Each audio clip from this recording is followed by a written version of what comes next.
ඩා කට්ටේටම අද මම ගෙනාවේ තව චුටි කොට වචනටිය සාමාන්‍යෙන් ගොඩක් කලාවට අපි කතා කරනකොට වාක්‍ය දෙයක් සම්බන්ධ කරනකොට සහමාකරී දෙයක් අතර කම්පැරිසන්යක් කරනකොට වගේ මේ ඒගොල්ලෝ පාවිච්චි කරන වචන සමහරලාට අපිට එකන එක විවිධ දම්වලදි කන්ටෙක්ස්ටයම වෙනස් වෙන නිසා අපිට තේරුම් ගන්න බැරුවෙනවා මොනාද මොන වෙලාට මේක පාවිච්චි කරන්න කියලා. ඉතින් ඒ වගේ වචන කීපයක් අද මම කතා කරන්න යන්නේ. අද මම මුලින්ම ගන්නේ පියුත්තෝස්තෝ කියන එක. පියුත්තෝස්තෝ කියන එකේ අපේ සිංහල තේරුම ගත්තොත් නිකන් ඒ වෙනුවට තරමක් දුරට වෙනුවට වගේ දෙයක් තමයි ඒකෙන් අදහස් වෙන්නේ. උදාහරණයක් අපි ගත්තොත් අපි කියනවා නම් මම තේවලට වඩා කෝපිවලට කැමති කියනවනම් අපි කොහොමද ඒක කියන්නේ?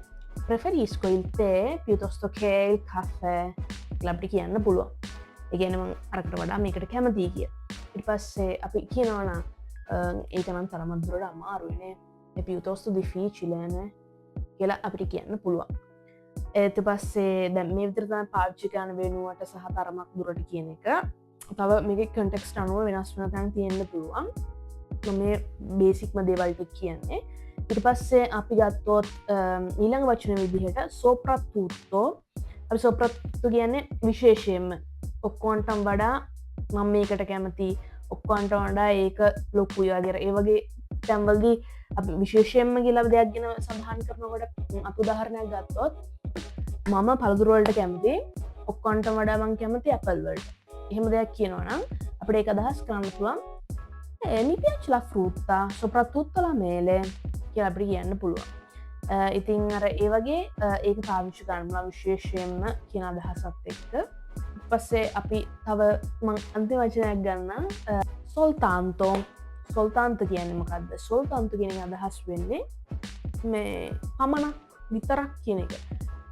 අපි කියනවා නම් මං ගාව යුරෝ 10යි යන්නේ දෙන්නේ. වගේ කියනවා නම් o soltanto 10 euro කියලා අපිට කියන්න පුළුවන්. ඊට කියනවා නම් මට කතා කරන්න විතරයි ඕනේ. කොහොමද මට කතා කරන්න? ඒ වගේ දෙයක් අදහස් කරන වෙලාවට අපි කියනවා voglio soltanto parlare. posso කියලා කියන්න පුළුවන්. ඉතින් මේ විදිහට තමයි මේ වචන භාවිතා වෙන්නේ. ඉතින් මීට වඩා වෙනස් විදිහට පාවිච්චි කරන තැන් තියෙනවා නම් ඔයාලත් දන්නවා නම් ඔයාලගේ අත්දැකීම් එක්ක කමෙන්ට් එකක් දාගෙන යන්න. එහෙනම් අපි වගේ දේවල් දැනගන්න ඉතාලි ගෲප් එක ෆලෝ කරලා තියාගන්න. ඔයාලගේ යාළුවන්ටත් ෂෙයා කරන්න. චාෝ